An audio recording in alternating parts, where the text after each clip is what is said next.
Moi, c'est Sid et aujourd'hui, nous allons parler de Conquest. C'est parti. Avant de commencer cette vidéo, je tiens à signaler que je suis partenaire de Parabellum et à ce titre, j'ai un lien d'affiliation qui vous permet de toucher les figurines 10% moins chères via mon code SID80. De plus, en commandant via mon lien et mon code, vous aurez des bons de fidélité, ce qui vous permettra à terme d'avoir des réductions supplémentaires. Comme d'habitude, un petit pouce bleu me permettra d'avoir un meilleur référencement et de la visibilité pour Conquest. Un petit commentaire afin de partager avec moi si vous aussi vous avez craqué pour cette faction. Si vous n'êtes pas joueur de Conquest, qu'est-ce qui vous retient, qu'est-ce qui vous fait pas franchir le pas? Je pourrais peut-être vous répondre, car moi je suis tombé dedans avec Meilleur-Oni il y a un mois de ça, et franchement je regrette pas du tout. Et sinon, n'hésitez pas à vous abonner afin de ne louper aucune autre de mes vidéos. C'est parti pour le unboxing. C'est parti pour le unboxing. Donc c'est ma première boîte de Conquest, enfin je devrais dire ma première boîte de set de démarrage, car j'ai déjà eu dans une précédente vidéo les Domaru Damashi de la faction des Yoroni, offert par Parabellum. Donc ici c'est ma première boîte de set de démarrage. Donc ce sont les Weber Courts, la nouvelle faction de Parabellum. C'est une sorte des elfes sylvains. Comme vous voyez, la devanture est très belle à regarder. Personnellement, j'aime bien. Voilà, vous avez essentiellement le héros, les chevaucheurs à dos de papillons, les tréants et les archers elfiques. Derrière, vous avez donc ce que je viens de vous dire. 2 régiments d'archers, 3 tréants qui vous serviront de tank afin que vos archers canardent à l'arrière, vos chevaucheurs de papillons et pour faire de l'attrition, et votre héros qui sera soit montable en archer, soit au corps à corps avec un bâton. Allez, on est parti pour l'ouverture. Alors, hop. Donc à l'intérieur vous avez les socles. Donc vous avez différents types de socles, soit les petits socles, donc ça s'appelle les stands, avec 4 petits rangs intérieurs que vous pouvez mettre et ça fait un stand, soit les gros là où vous mettez les tréants, les chevaucheurs de papillons. Ce que je vous propose, je vais déballer tout afin de vous montrer correctement les grappes, parce que ça va pas être l'idéal de vous les montrer l'un sur l'autre, vous n'allez pas voir grand chose. Donc je vais déballer les grappes, je vais les trier et je vous remontre ça de suite. Donc ici nous avons 3 grappes pour les tréants. Voilà, c'est 3 grappes différentes. Voilà. Je vais vous montrer une grappe en particulier, hein. J'en prends une au hasard, prendre celle-là par exemple. Voilà, donc écoutez, déjà au toucher, moi ce que je constate, c'est comme du plastique de games, hein, tout simplement. Hein. Voilà, il n'y a rien à redire par rapport aux autres grappes, c'est exactement comme mes Domaru Damashi. Voilà. C'est ça reste détaillé tout en étant non surchargé. Je ne sais pas si on peut voir ici. Vous voyez les effets d'herbe, l'espèce de colonne vertébrale qu'on aperçoit, et les petits détails des côtelettes qui feront office de branche. Voilà. Est-ce qu'il y a une tête en particulier là-dessus?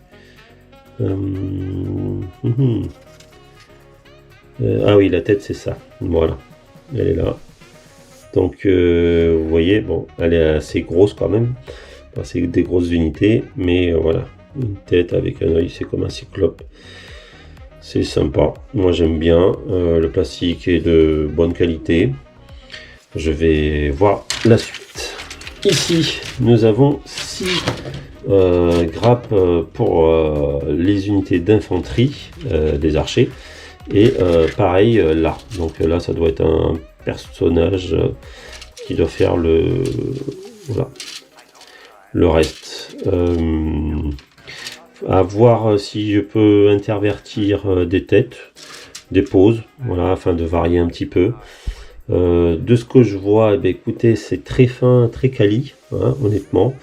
Pour moi, la grappe équivaut à celle de Games. Vous voyez, il y a les petits numéros, ils sont améliorés là-dessus. Et les petits numéros, afin de vous dire, bah, comme Games, quoi. Comme ce qu'on trouve chez Games. La grappe est plutôt bien faite. Donc c'est 6 grappes identiques, hein. Vous pouvez intervertir les têtes. Et ça vous permet de changer un peu. Après, vous pouvez changer, hein, les bras et tout ça, évidemment. Mais personnellement, je sais pas si c'est bien utile. Vous avez le héros. Donc le héros, bah, montez avec le bâton pour qu'il aille faire du cac. Soit vous le montez avec un arc et il est à distance. Moi je le trouve très bien, hein, ce héros. Quand je vois les grappes de Games sur AOS ou All World, eh ben, elles sont identiques, hein. Franchement, c'est bien détaillé. C'est assez rempli, vous voyez, il y a petits décors à peindre. Franchement, il y a de quoi faire. Il n'y a rien à dire là-dessus. Ça équivaut au niveau plastique. Bah, ça vaut celui-là de Games. Voilà, la petite tête, elle est là. Je sais pas si vous la voyez bien. Je sais pas si ça va bien rendre. Voilà. Si c'est un peu mieux, ça va être un peu flou. Je suis désolé. Mais voilà, ça rend quand même bien. Et moi, ça me laisse une bonne impression. Pour les chevaucheurs de papillons, voilà, donc un papillon 2 et 3. Sur l'interrogation, donc c'est cette petite tige là afin de fixer vos papillons. Comment ça se passe? Ça a l'air de s'emboîter là. Ouais, ça a l'air de s'emboîter là. Donc c'est un tout petit, la petite boule là. Donc ça va être la petite boule qui va s'emboîter là. Donc ouais, appareil collé. Je vois pas comment ça va tenir. Mais par contre au niveau transport, je sais pas ce que ça va donner. Donc ouais, assez perplexe là-dessus. Mais bon, après peut-être que ça tiendra très bien. On verra. Je vous ferai un retour là-dessus. Mais sinon, très belle grappe, honnêtement. Et chose à savoir, c'est que ces unités-là, soit vous les montez donc. Alors je sais pas là-dessus. Ouais, voilà. Soit vous les montez avec une arbalète, soit vous les montez pour lancer des espèces de bombes sur les ennemis. Voilà, tout simplement. Donc soit l'un, soit l'autre. Après, il faudra que je regarde les règles plus en profondeur pour savoir ce qui est bien. Mais de ce que on m'a dit quand on me les a vendus, c'est que c'est bien d'avoir les deux. 3 d'un et 3 de l'autre afin que le premier marque la cible et le deuxième achève la cible avec les bombes. Vous avez aussi deux petits cartons afin de représenter soit un massif, soit une forêt, et là une maison ou une forêt. Donc ça a le mérite d'exister, mais je préfère honnêtement des modèles en 3D. D'ailleurs, je compte vous faire des vidéos tuto de petits décors. Voilà, c'est toujours plus sympa et plus vivant d'avoir des décors 3D, mais ça a le mérite, écoutez, si vous voulez lancer de suite une partie, d'exister. À l'intérieur aussi, alors vous en ai sorti qu'un, mais vous avez aussi 12 petits dés comme ceci. Voilà. Donc écoutez, c'est sympa, et puis c'est tout simple, mais c'est sympa, hein. Ça permet de commencer une partie comme je vous ai rapidement, et ça c'est plutôt bien. Une réglette comme chez Games en plastique, voilà, de 9 pouces, hein, 9 pouces, 1 pouce là, et 2 pouces là, et 3 pouces ici. Il y a le livre de règles, alors assez succinct, donc de First Blood d'un côté. Voilà, donc les First Blood, c'est la partie que j'ai pu tester pour ma partie d'initiation. Voilà, donc pour l'instant j'ai fait qu'une partie d'initiation à First Blood, et franchement j'ai adoré. J'ai retrouvé un peu les sensations de confrontation de l'époque 3.0 et 3.5 personnellement. Donc si vous êtes fan de confrontation, évidemment vous avez du confrontation, mais Conquest peut largement vous convenir. Et de l'autre côté, Donc vous avez Last Argument of King, donc la partie régimentaire, donc c'est ce qui est bien, c'est pour ça que vous avez un format rond et un format carré, et qui vous mettent les deux dedans.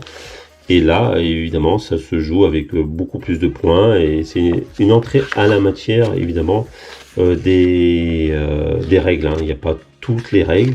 Ils vous disent très bien ici, vous voyez, d'aller sur l'application ou sur internet et d'accéder à toutes les règles pour composition d'armée. Vous avez les petits QR codes afin d'aller plus vite. Toutes les règles sont gratuites, et ça c'est vraiment bien. Les mises à jour sont gratuites. Ce n'est pas comme certains autres jeux où il faut payer 40 € l'application afin de pouvoir jouer, et vous pouvez jouer que la faction dont vous avez acheté le codex. Là c'est pas du tout ça, vous pouvez faire jouer toutes les factions, vous pouvez aller voir toutes les factions, donc c'est plutôt agréable, et franchement c'est bien. Un petit guide de la nouvelle faction, donc des heures courtes. Ici un lore pour rentrer en la matière. Alors, à savoir que si ça reste de l'anglais assez basique, hein, c'est pas difficile à comprendre. Et si vous avez la flemme ou vous avez peur de pas comprendre, vous prenez votre téléphone, vous faites des captures d'écran, vous mettez Translate ou Google Trad, et vous pouvez tout traduire sans problème. Il vous donne donc les bases afin de créer une première armée. Alors ce sont des bases, hein, où ils vous disent voilà, faites comme ça afin de pouvoir lancer vos premières parties. Alors là, donc, comme vous voyez, c'est les premières parties régimentaires. Ils vous disent constituez comme ça vos premières unités. Voilà. Ici c'est la même chose. Ici c'est plus donc First Blood. Vous voyez, puisque ici c'est en mode carré et ici c'est en mode rond. Donc c'est là, ici c'est pour First Blood, et puis ça se voit, il y a beaucoup moins d'unités. Donc la carte du continent mise à jour avec la nouvelle unité. Donc ici vous avez les halls luminaux, donc les morts vivants. Ici tout au milieu les différents royaumes humains, c'est donc les courses, qui sont en gros les elfes des bois. La notice de montage. Donc elle est assez simple, hein, il n'y a rien de bien compliqué. Donc ici ils vous disent le héros, donc vous pouvez le monter soit archer, soit au contact avec le bâton. Ici comment monter une unité d'archer, voilà, c'est pas bien compliqué. Donc vous avez différents types. Là vous avez il tire, et là il a un petit couteau dans la main. Voilà, vous avez toutes les façons de monter. Donc vous avez 1, 2, 3, 4 et 5 façons de monter les factions. Après et vous pouvez les monter comme ça. Là ils vous disent que c'est le troupe et le leader de la troupe, parce qu'il vous faut toujours un leader dans le régiment, évidemment. Ici les chevaucheurs de papillons, voilà. Donc vous avez les deux formats. Honnêtement c'est que l'arme qui change, hein. Comme vous voyez, je sais pas si vous voyez bien, mais là il a l'arbalète, et là il a l'espèce de catapulte exactement à monter dedans. Il n'y a que ça qui change. Et ici vos tréants, voilà. Donc écoutez, ça je vous ferai une vidéo quand je les aurai montés, et je vous dirai s'ils ont été simples à monter ou pas, comme j'ai pu faire la vidéo sur les Danaro Danashi, où c'était à part un Danaro Danashi qui était un peu complexe à monter, les autres étaient relativement simples à monter. Et pour finir, les cartes. À savoir que dans Conquest, que ce soit dans First Blood ou dans Last Argument of King, donc la partie régimentaire, les cartes sont des cartes d'activation et sont très importantes pour le déroulement du jeu. En effet, à chaque tour, vous devez ranger vos cartes dans l'ordre que vous souhaitez, et c'est elles qui vont activer votre figurine ou votre régiment. Et suivant vous les avez classés, et c'est à ce moment-là que vous pourrez les jouer, et c'est tout l'enjeu stratégique des cartes.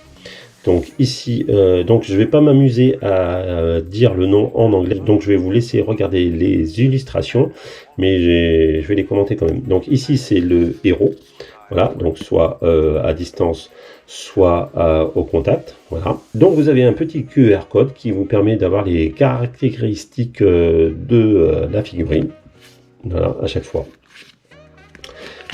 Ici les chevaucheurs de papillons, donc soit l'un soit l'autre, Voilà. Donc pour la première fois, moi je pourrais pas vous dire qui est quoi, mais il suffit de les scanner, et puis après vous savez que cette carte là, par exemple, c'est les arbres à trier, et là c'est les lanceurs de bombes, ou l'inverse. Une fois que vous l'avez scanné une première fois, vous le saurez. Voilà. Ici, les tréants, voilà, tout simplement. Et là, en dernier lieu, les archers. Alors vous avez deux, parce que vous avez deux fois les archers. Si vous jouez en mode régimentaire, et bien évidemment, il vous faut deux fois la carte. Après, si vous jouez à First Blood, théoriquement, il faut que je me renseigne, mais normalement, vous jouez qu'une carte et ça fait jouer toute cette figurine. Voilà. Et là, voilà. Alors, il y avait aussi une carte code que j'ai pas mis dedans parce que je ne sais pas si je la mets et si le code est important ou pas. Voilà, on va passer à la conclusion. J'ai essentiellement tout dit lors du unboxing. Je vous rappelle qu'il y a un lien sous ma vidéo afin de pouvoir profiter de mon code promo qui vous permettra de payer 10% moins cher vos figurines. Je remercie ceux qui passeront via ce lien. Sachez d'ores et déjà que j'ai commandé d'autres boîtes et que je vais bientôt les recevoir. Donc je vous ferai du unboxing également dessus. Fin de semaine, je compte monter toutes les figurines. Donc je vous ferai un retour, savoir si elles sont faciles ou pas à monter. Je ne sais pas encore si je ferai une vidéo entière ou si je ferai un petit short pour vous les présenter. Après, je vous ferai un retour une fois peintes, mais vous pourrez les voir en avant-première via mon lien Instagram qui est également sous la vidéo. N'hésitez pas à aller voir. Voilà, c'est tout pour cette vidéo. Je vous dis à très bientôt.